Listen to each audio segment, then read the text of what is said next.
ಎಲ್ಲರಿಗೂ ನಮಸ್ಕಾರ. MD lawyer ಚಾನಲ್ಗೆ ಸ್ವಾಗತ. ನಾನು ನಿಮ್ಮ ಅಡ್ವೊಕೇಟ್ ಎಂಡಿ. ಸ್ನೇಹಿತರೆ, ಇವತ್ತು ಒಂದು ಕಾನೂನಿನ ವಿಚಾರವನ್ನು ತಮ್ಮ ಮುಂದೆ ತಂದಿದ್ದೇನೆ.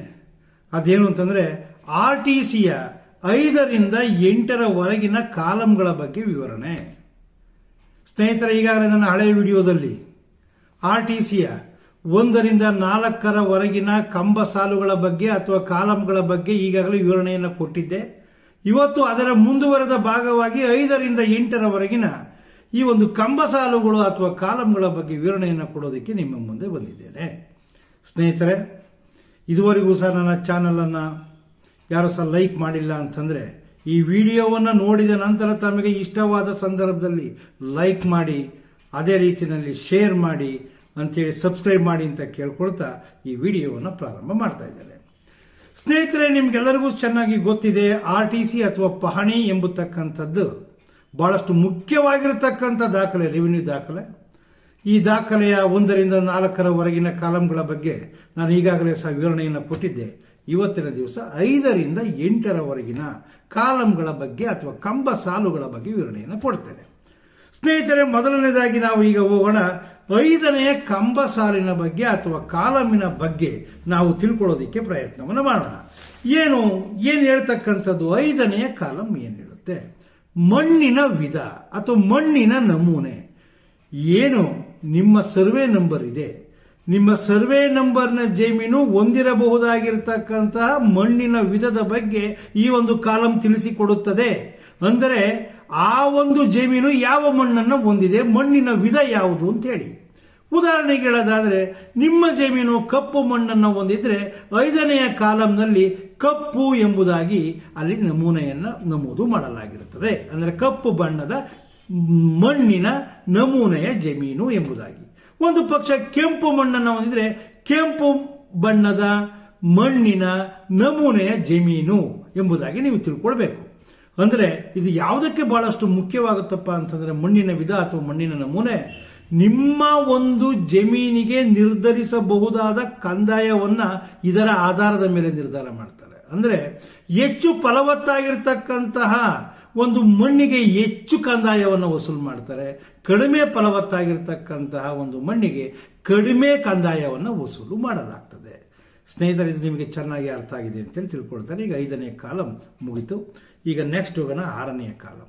6ನೇ ಕಾಲಂ ಪಟ್ಟ ಕಾಲಂ ಎಂಬುದಾಗಿ ಇದನ್ನು ಕರೀತೇವೆ. ಪಟ್ಟ ಅಂದ್ರೆ ಏನು? ಇದಷ್ಟು ಬಹಳಷ್ಟು ಮುಖ್ಯವಾಗಿರ್ತಕ್ಕಂತಹ ಒಂದು ಕಂಬ ಸಾಲು. ಇದು ಏನನ್ನು ತಿಳಿಸುತ್ತದೆ ಅಂತಂದ್ರೆ, ನೋಡಿ, ಆ ಒಂದು ನಿರ್ದಿಷ್ಟ ಸರ್ವೆ ನಂಬರ್ನ ಜಮೀನು ರೈತರಿಗೆ ಯಾವ ಮೂಲದಿಂದ ಬಂದಿದೆ ಎಂಬತಕ್ಕಂಥದ್ದನ್ನು ತಿಳಿಸ್ತಕ್ಕಂತಹ ಒಂದು ಕಂಬ ಸಾಲಾಗಿದೆ ಅಥವಾ ಕಾಲಂ ಆಗಿದೆ. ಅಂದರೆ ಆ ಒಂದು ಜಮೀನು ಏನಿದೆ, ಆ ಒಂದು ಸರ್ವೆ ನಂಬರ್ನ ನಿರ್ದಿಷ್ಟಪಡಿಸಿರ್ತಕ್ಕಂಥ ಜಮೀನು ಏನಿದೆ, ಆ ಜಮೀನಿನ ಮೂಲ ಯಾವುದು, ಎಲ್ಲಿಂದ ಬಂತು ಆ ಒಂದು ಜಮೀನು ಎಂಬತಕ್ಕಂಥದ್ದನ್ನು ತಿಳಿಸ್ತಕ್ಕಂತಹ ಒಂದು ಕಾಲಂ ಆಗಿದೆ. ಇದರ ಬಗ್ಗೆ ಹೆಚ್ಚಿನ ಮಾಹಿತಿಯನ್ನು ನಾನು ಮುಂದೆ ಹೇಳ್ತಾ ಹೋಗ್ತೇನೆ.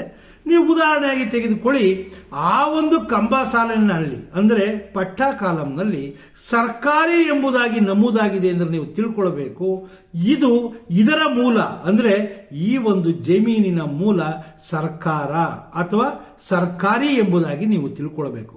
ಮೂಲ ಇದ್ರೂ ಸರ್ಕಾರ ಇದ್ದಿಂದ ಈ ಒಂದು ಜಮೀನು ತಮಗೆ ಬಂದಿರತಕ್ಕಂಥದ್ದು ಎಂಬತಕ್ಕಂಥದ್ದನ್ನ ಈ ಒಂದು ವಿಚಾರ ತಿಳಿಸುತ್ತೆ. ಅಂದ್ರೆ ಜಮೀನಿನ ಮೂಲ ಸರ್ಕಾರ ಎಂಬತಕ್ಕಂಥದ್ದನ್ನ ಇದು ತಿಳಿಸ್ತಕ್ಕಂತಹ ಒಂದು ಕಾಲಂ ಆಗಿದೆ. ಅದೇ ರೀತಿಯಲ್ಲಿ ಸರ್ಕಾರ ಜನರಿಗೆ ಭೂಮಿಯನ್ನ ಅನೇಕ ವಿಧದಲ್ಲಿ ಮಂಜೂರು ಮಾಡ್ತಾ ಬಂದಿದೆ. ಅದು ಭೂ ಸುಧಾರಣೆಗಳ ಕಾಯ್ದೆಯ ಮೂಲಕ ಆಗಿರಬಹುದು. ಆ ಭೂ ಸುಧಾರಣಾ ಕಾಯ್ದೆಯ ಮೂಲಕವಾಗಿ ಸರ್ಕಾರದ ಜಮೀನು ರೈತರಿಗೆ ಬಂತು.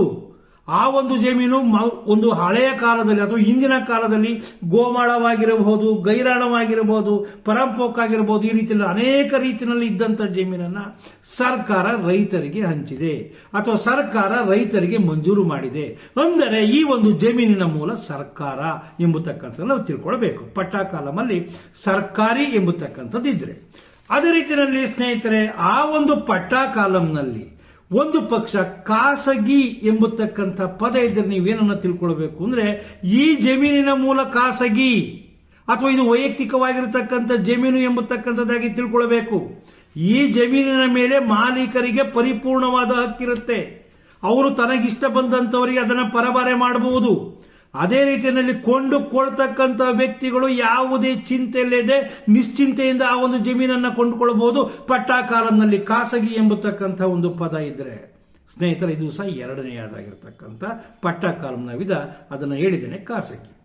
ಸ್ನೇಹಿತರೆ, ಒಂದು ಪಕ್ಷ ಪಟ್ಟಾ ಕಾಲಂನಲ್ಲಿ ಇನಾಮ್ ಎಂಬತಕ್ಕಂಥ ಪದ ಏನಾದರೂ ಸಹ ಇದ್ರೆ, ನಿಮ್ಗೆಲ್ಲರಿಗೂ ಗೊತ್ತಿದೆ, ಇನಾಮ್ ಅಂದ್ರೆ ಬಳುವಳಿ ಅಂತೇಳಿ. ಈ ಒಂದು ಜಮೀನು ಬಳುವಳಿಯಾಗಿ ಬಂದಿರತಕ್ಕಂಥ ಜಮೀನು, ಇದರ ಮೂಲ ಬಳುವಳಿ ಎಂಬುದಾಗಿ ಅರ್ಥ ಮಾಡಿಕೊಳ್ಬೇಕು. ಇನಾಮ್ ಮೂಲಕ ಬಂದಿರತಕ್ಕಂಥ ಜಮೀನುಗಳ ಮೇಲೆ ಕೆಲವೊಂದು ಷರತ್ತುಗಳನ್ನು ವಿಧಿಸಲಾಗಿರುತ್ತೆ. ಅದನ್ನು ಕೊಂಡುಕೊಳ್ತಕ್ಕಂಥವ್ರು ಚೆನ್ನಾಗಿ ಗಮನಿಸಬೇಕು. ಮಾರ್ತಕ್ಕಂಥವ್ರಾಗ್ಲಿ, ಕೊಂಡುಕೊಳ್ತಕ್ಕಂಥವ್ರಾಗ್ಲಿ, ಅಥವಾ ರಿಯಲ್ ಎಸ್ಟೇಟ್ ವ್ಯವಹಾರವನ್ನು ಮಾಡ್ತಕ್ಕಂಥ ಯಾವುದೇ ವ್ಯಕ್ತಿಯಾಗಲಿ ಈ ಒಂದು ಕಾಲಮನ್ನು ಚೆನ್ನಾಗಿ ತಿಳ್ಕೊಳ್ಬೇಕು. ಅಲ್ಲಿ ಇನಾಮ್ ಎಂಬತಕ್ಕಂಥ ಪದ ಇದೆ ಅಂದ್ರೆ ಅದು ಬಳುವಳಿಯಾಗಿ ಬಂದಿರೋದು ರೈತರಿಗೆ. ಬಳುವಳಿಯನ್ನು ನೀಡತಕ್ಕಂಥ ಸಂದರ್ಭದಲ್ಲಿ ಷರತ್ತುಗಳನ್ನು ವಿಧಿಸಿರಬಹುದು. ಆ ಷರತ್ತುಗಳು ಪೂರೈಸಲ್ಪಟ್ಟಿವೆಯೇ ಇಲ್ಲವೇ ಎಂಬತಕ್ಕಂಥದ್ದನ್ನು ನೀವು ಚೆನ್ನಾಗಿ ತಿಳ್ಕೊಳ್ಬೇಕು.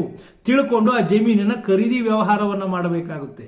ಸ್ನೇಹಿತರೆ, ಈಗ 3 ಹೇಳಿದ್ದೇನೆ. ಈಗ 4ನೇದಕ್ಕೆ ಬರ್ತೀನಿ, ಗೇಣಿ. ಗೇಣಿ ಅಂದ್ರೆ ನಿಮ್ಗೆಲ್ಲರಿಗೂ ಚೆನ್ನಾಗಿ ಗೊತ್ತಿದೆ, ಬಾಡಿಗೆ ಅಂತ ಹೇಳಿ. ಈ ಒಂದು ಜಮೀನು ಏನಪ್ಪಾ ಅಂತಂದ್ರೆ ಭೂಮಿಯನ್ನ ಬಾಡಿಗೆಗೆ ನೀಡಲಾಗಿದೆ ಅಂತೇಳಿ ಅರ್ಥ. ಇದರ ಒಂದು ಮಾಲೀಕತ್ವವನ್ನ ನಾವು ಪರಿಪೂರ್ಣ ಮಾಲೀಕತ್ವ ಎಂಬುದಾಗಿ ಹೇಳೋದಕ್ಕೆ ಸಾಧ್ಯ ಆಗೋದಿಲ್ಲ.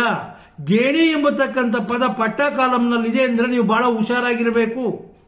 ತೆಗೆದುಕೊಳ್ತಕ್ಕಂಥವ್ರು ಅಂದ್ರೆ ಖರೀದಿ ಮಾಡ್ತಕ್ಕಂಥ ವ್ಯಕ್ತಿಗಳು ಅದರ ಬಗ್ಗೆ ಗಮನ ಹರಿಸಬೇಕು. ಗೊತ್ತಾಯ್ತಲ್ಲ, ಗೇಣಿ ಎಂಬತಕ್ಕಂಥ ಪದ ಇದ್ರೆ.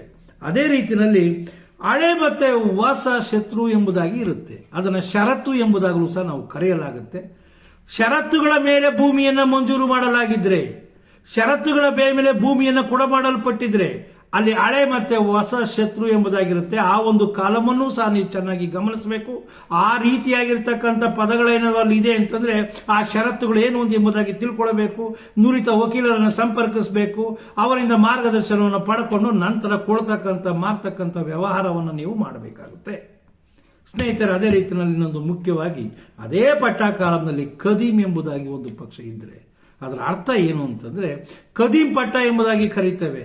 ಇದರ ಅರ್ಥ ಏನಪ್ಪಾ ಅಂದ್ರೆ 1886ಕ್ಕಿಂತ ಮೊದಲೇ ಕಂದಾಯ ನಿಗದಿಯಾಗಿ ಕಂದಾಯವನ್ನ ಪಾವತಿ ಮಾಡಿರ್ತಕ್ಕಂಥ ಒಂದು ಜಮೀನುಗಳಿಗೆ ಈ ರೀತಿ ಕದೀಂ ಎಂಬತಕ್ಕಂಥ ಒಂದು ಪಟ್ಟಾ ಕಾಲಂನಲ್ಲಿ ನಮೂದಾಗಿರುತ್ತೆ. ಅಂದ್ರೆ ಇದು 1886ಕ್ಕಿಂತ ಮೊದಲೇ ಕಂದಾಯ ನಿಗದಿ ಆಯಿತು, ಕಂದಾಯವನ್ನು ಪಾವತಿ ಮಾಡ್ತಾ ಬಂದಿರತಕ್ಕಂಥ ಜಮೀನು ಎಂಬುದಾಗಿ ನೀವು ತಿಳ್ಕೊಳ್ಬೇಕು.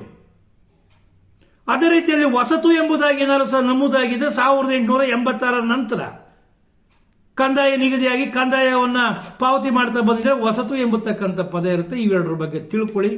ಕದೀಂ ಪಟ್ಟವನ್ನ ನೀವು ಖರೀದಿ ಮಾಡತಕ್ಕಂಥ ಒಂದು ಸಂದರ್ಭದಲ್ಲಿ ಎಚ್ಚರಿಕೆಯನ್ನು ವಹಿಸಬೇಕು. ಅದನ್ನು ಸಹ ನೀವು ಗಮನಿಸಬೇಕು.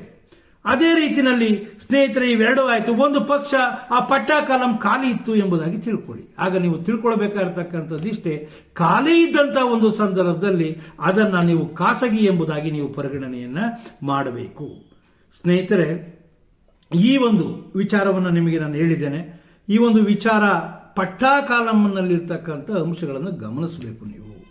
ಒಂದು ಪಕ್ಷ ಇನಾಮ್ ಅಂತ ಇದ್ರೆ, ಗೇಣಿ ಅಂತ ಇದ್ರೆ, ಹೊಸ ಮತ್ತು ಹಳೆಯ ಶತ್ರು ಅಂತ ಇದ್ರೆ ಈ ಒಂದು ಪದಗಳನ್ನು ನೀವು ಗಮನಿಸಿ ಭೂಮಿಯನ್ನು ಖರೀದಿ ಮಾಡಬೇಕು. ಅದಕ್ಕಿಂತ ಮೊದಲು ನುರಿತ ವಕೀಲರನ್ನು ಸಂಪರ್ಕಿಸಬೇಕು. ಅವರ ಮಾರ್ಗದರ್ಶನವನ್ನು ಪಡೆದು ಖರೀದಿ ವ್ಯವಹಾರವನ್ನು ಮಾಡಬೇಕು ಅಂತ ತಮ್ಮಲ್ಲಿ ಕೇಳ್ಕೊಳ್ತೇನೆ. ಅದೇ ರೀತಿಯಲ್ಲಿ ಈಗ ಮುಖ್ಯವಾಗಿ ಬರ್ತಕ್ಕಂಥದ್ದು ಕಾಲಂ ನಂಬರ್ 7. ಕಾಲಂ ನಂಬರ್ 7ರಲ್ಲಿ ಇರ್ತಕ್ಕಂಥದ್ದು ಏನಪ್ಪಾ ಅಂದ್ರೆ ಮರಗಳ ಸಂಖ್ಯೆ ಇದೆ. ಯಾವ್ಯಾವ ವಿಧವಾದ ಮರಗಳು ಎಷ್ಟೆಷ್ಟಿವೆ ಎಂಬತಕ್ಕಂಥದ್ದನ್ನ ಈ ಒಂದು ಕಾಲಂ ತಿಳಿಸುತ್ತೆ. ಕಾಲಂ ನಂಬರ್ 7 ಅಥವಾ ಕಂಬ ಸಾಲು 7. ಆ ಒಂದು ನಿರ್ದಿಷ್ಟಪಡಿಸಿರ್ತಕ್ಕಂಥ ಸರ್ವೆ ನಂಬರಿನ ಜಮೀನಿನಲ್ಲಿ ಯಾವ್ಯಾವ ತಳಿಯ ಯಾವ್ಯಾವ ಮಾದರಿಯ ಮರಗಳಿದ್ದಾವೆ, ಅವುಗಳ ಸಂಖ್ಯೆ ಎಷ್ಟು ಎಂಬತಕ್ಕಂಥದ್ದನ್ನು ತಿಳಿಸ್ತಕ್ಕಂಥ ಕಾಲಂ ಇದಾಗಿದೆ. ಅದೇ ರೀತಿಯಲ್ಲಿ 8ನೇ ಕಾಲಂಗೆ ಬರೋಣ. ಆ 8ನೇ ಕಾಲಂ ಏನಪ್ಪಾ ಅಂತಂದ್ರೆ ನೀರಾವರಿ ಮೂಲವನ್ನು ತಿಳಿಸ್ತಕ್ಕಂಥದ್ದು.